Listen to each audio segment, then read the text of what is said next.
Akhirnya, Lisa Mariana tampil di hadapan publik. Dan sekalinya tampil, publik langsung geger semua, teman-teman.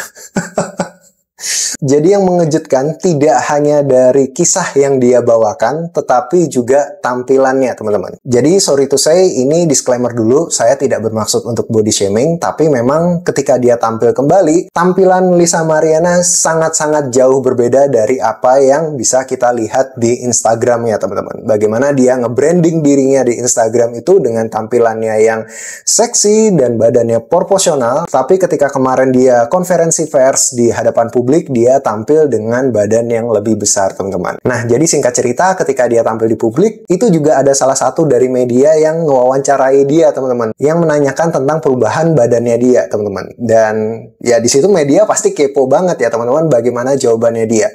Dan di situ Lisa Mariana menjawab bahwa hal ini terjadi karena saat itu dia sedang mengandung, teman-teman. Dan dia mengakui bahwa ketika dia mengandung, dia kelebihan berat badan. Dan berat badannya dia sekarang udah sekitar 100 kilo ya, teman-teman. Jadi kurang lebih naik 40-an kilo lebih, katanya waktu itu saat konferensi pers. Dan tentu saja ketika dia muncul pertama kali, ini mengejutkan banyak netizen, teman-teman. Banyak juga netizen yang julid banget ya, teman-teman, setelah ada kejadian tersebut. Jadi tentu saja hal ini beberapa hari terakhir menjadi topik bahasan hangat di sosial media ya, teman-teman. Karena kasus ini termasuk salah satu kasus yang menyita perhatian publik ya, teman-teman. Apalagi ini berhubungan dengan Pak Ridwan Kamil. Karena diduga Lisa Mariana ini melahirkan anak dari Pak Ridwan Kamil. Tapi itu semua masih isu ya, teman-teman. Nah, lalu bagaimana ceritanya bisa jadi seperti ini, teman-teman? Jadi saat itu Lisa Mariana mengadakan konferensi pers dan dia menceritakan banyak hal di situ, teman-teman. Dia bercerita saat itu dia kontek-kontekan dengan Pak Ridwan Kamil, dan ini menurut versinya dia ya, dia itu udah lama kontek-kontekan dengan Pak Ridwan Kamil, jadi udah semacam pacaran kayak gitu ya, teman-teman.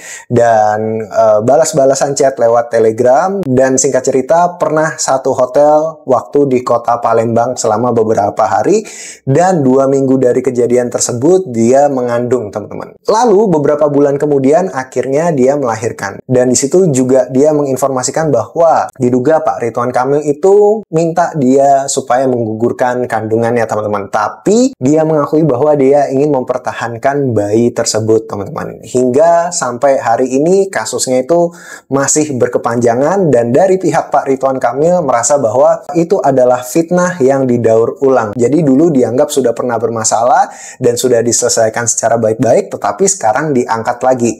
Nggak tahu tujuannya apa, teman-teman. Banyak netizen yang berpikir, mungkin ini modusnya adalah butuh uang dan segala macam. Nah, kita masih belum tahu nih. Karena dari pihak Lisa Mariana sendiri menantang untuk tes DNA. Lalu dari pihak Ridwan Kamil awalnya berpikir-pikir dan akhirnya mereka menyetujui untuk tes DNA. Giliran dari pihak Ridwan Kamil setuju untuk tes DNA, dari Lisa Mariana ragu, kok mereka tiba-tiba setuju? Jangan-jangan nanti bisa-bisa direkayasa nih. Nah, jadi panjang sekali. Apalagi kemarin menariknya ada Pak Hotman Paris juga sempat menyampaikan pendapatnya, teman-teman. Dan ini bikin netizen tambah heboh lagi.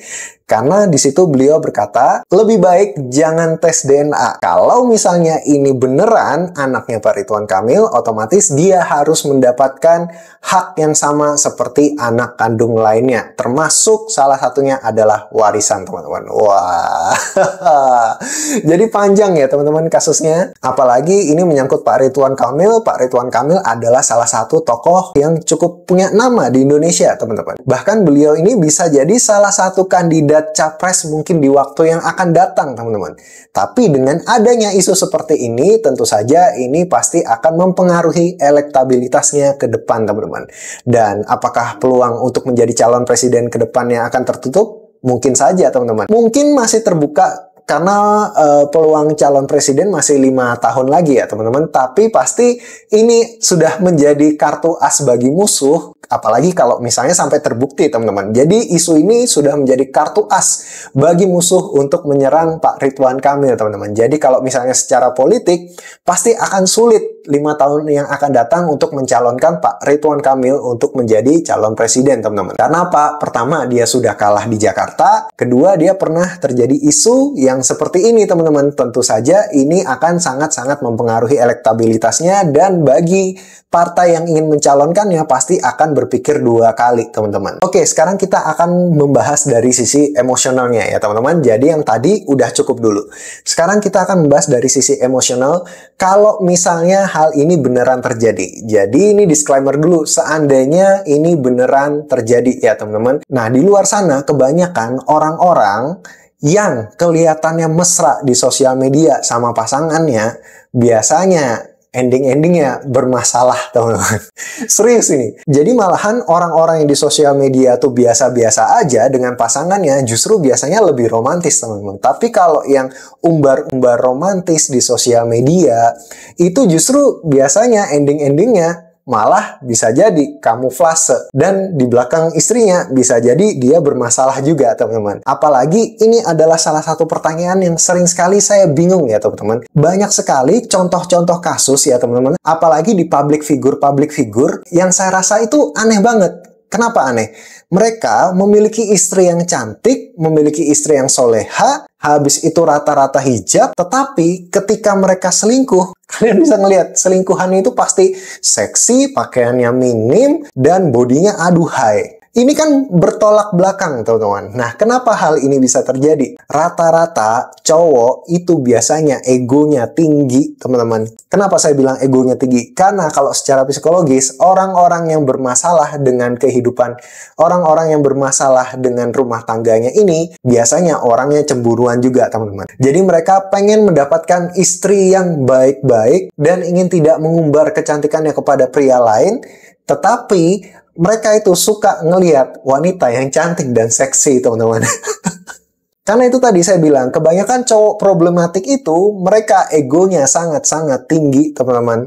Jadi biasanya yang dipacarin adalah cewek-cewek yang model seperti itulah, teman-teman. Jadi yang cantik, yang seksi, yang aduhai. Tetapi bagi mereka itu hanya sebatas pacaran, teman-teman. Tapi kalau misalnya mereka ingin membangun rumah tangga, pasti mereka akan milih cewek yang soleha, yang baik tutur katanya, yang baik penampilannya, teman-teman. Karena beda. Cowok yang punya ego seperti itu, pasti dia akan mikir-mikir orang yang pengen dijadikan pacar sama orang yang pengen dijadikan ibu dari anak-anak mereka, teman-teman. Nah, jadi kalau misalnya kalian di sini yang nonton adalah kaum hawa, dan kalian mengikat laki-laki hanya dengan penampilan kalian, itu ya belum tentu benar, teman-teman. Ya, kalian akan dapat cowok, tetapi belum tentu cowok tersebut akan mengajak kalian ke jenjang berikutnya, teman-teman. Karena terus terang aja, kebanyakan cowok itu rata-rata suka dengan cewek yang seksi untuk dijadikan pacar, tapi belum tentu akan cocok untuk membangun rumah tangga bersama, teman-teman. Karena agak beda ini, teman-teman. Satunya untuk memuaskan nafsu, satunya lagi untuk membangun rumah tangga. Pasti dia akan memikirkan image seorang ibu yang bisa jadi teladan untuk anak-anaknya, yang dipandang bagus untuk keluarganya nanti, teman-teman. Apalagi kalau misalnya dia public figure, pasti menginginkan seorang istri yang kira-kira kalau misalnya dibawa itu akan memberikan citra yang positif ya, teman-teman. Tapi nggak tahu nih kalau kelakuan di belakangnya, nggak tahu lagi nih. Siapa tahu kelakuan di belakangnya liar biasanya, teman-teman. Jadi itu dia ya, teman-teman. Jadi kalau misalnya kalian sebagai cewek, jangan hanya bangga kalau misalnya kalian berpenampilan seksi dan banyak yang suka sama kalian.